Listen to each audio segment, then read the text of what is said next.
What is up, everybody? It is me, DevilNeverCry, and as the title of this video suggests, I'm going to be diving into my 5 favourite devil arms in the DevilNeverCry series. I could have went for 10, would have made this list a whole lot easier, but as a challenge, I'm going to stick with my top 5.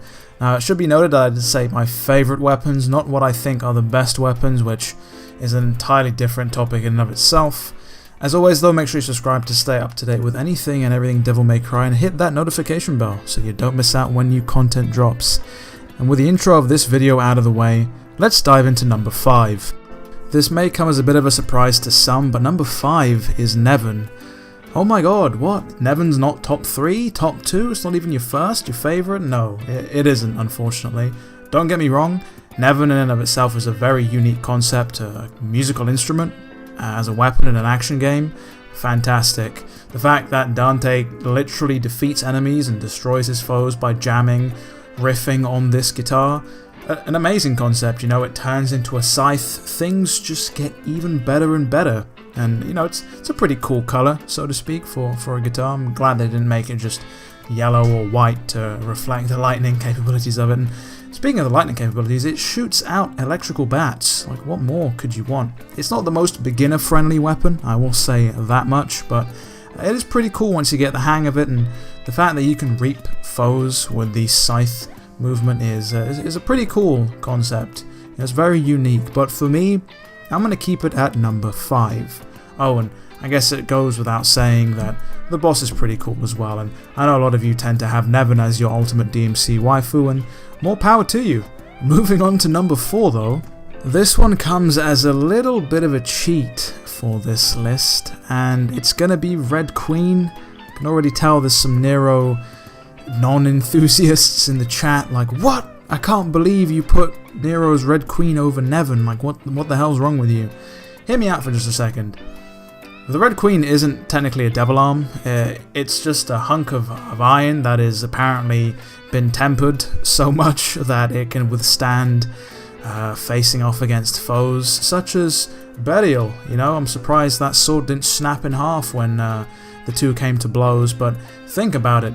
It's a motorcycle sword. You can rev it, you rev it, shit gets on fire, and you can smite your foes and swords and flames. And you know, if we got access to that move in that DMC 4 cutscene where Nero could just free ride with some enemies, it would be even better. But you know, I think the concept of it is fairly unique. You know, Nero decided to take a sword and modify it so heavily that only he could wield it.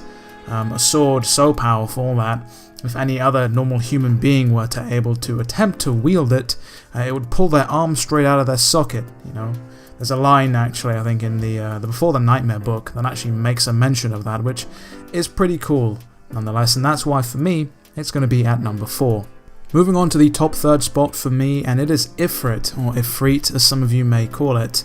It was tough picking a gauntlet weapon in the DMC series, considering so many gauntlets are fantastic in what they do, and they're all unique with their own sort of element or twist to them. But the fact that Ifrit is literally just a pair of metal gauntlets encased in the head of a dragon that breathes hellfire is fantastic, and that just put it over the edge for me over everything else. And the fact that Ifrit attempts to kill Dante, or literally pull him apart when he first puts them on, or has had them hoisted onto him, is all the more insane, and why Ifrit for me is at number 3.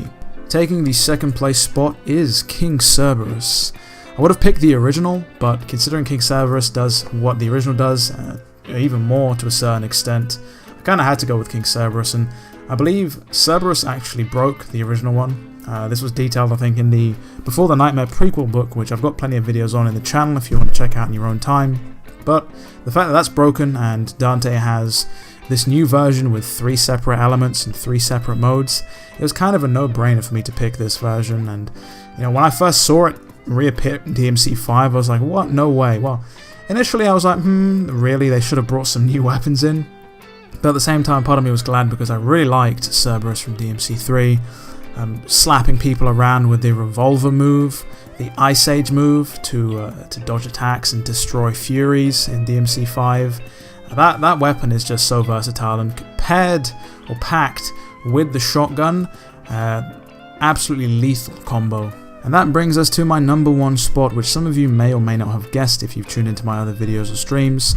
But I want to get into some runner-ups before I get into my number 1 spot. These just didn't quite make the cut, but I think they still deserve a mention nonetheless. The first of which being DMC4's Lucifer, an absolutely insane weapon in the hands of a pro. You know what I'm talking about, those DMC4 combo videos which have these insane Lucifer setups, but despite that the weapon is still very beginner friendly in that you can spam pins into enemies and watch their health melt away. Another special mention goes out to the Yamato or the Yamato, you know what I'm talking about, don't at me in chat. Virgil's weapon of choice. Who doesn't like a katana that can tear asunder the very fabric of reality, open portals into God knows where? It didn't quite make the cut, but it is still a fantastic weapon nonetheless. And my number 1 favorite devil arm goes out to Alistar. This weapon is synonymous with devil arm to me. You know, it's the first devil arm you acquire in Devil May Cry technically. Some of you might be like, well, hold on a minute, you start with a Force Edge, and that's why I said it's the first you acquire, not the one you start with. You pick it up in Mission 2, and you know, it's iconic in the sense that it's actually featured on the back of the Devil May Cry 1 box art. I believe it's actually featured on the Devil May Cry 1 manual as well.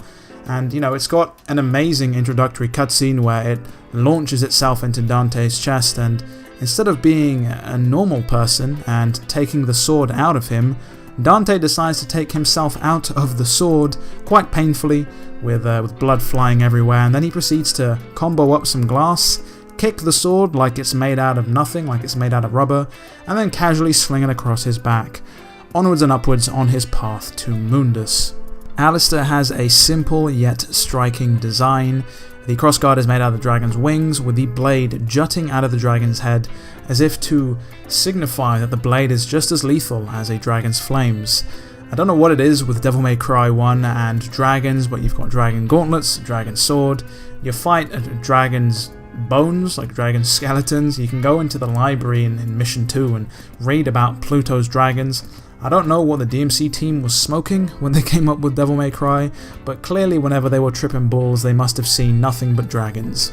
And of course I can't forget to mention that the sword is imbued with the power of lightning, and if we go by the DMC2 novel's description of Alistar, which I've made a separate video on by the way if you want to check out the video on the DMC2 novel, the sword actually amplifies the user's speed and power to such that Dante finds it somewhat terrorizing when Trish wields the weapon against him in an alternate reality, but that is besides the point. It is a demonic dragon lightning sword. What more do you want? That is going to round out the video though. Let me know down in the comments below, what are your top 5 favourite devil arms from the Devil May Cry series?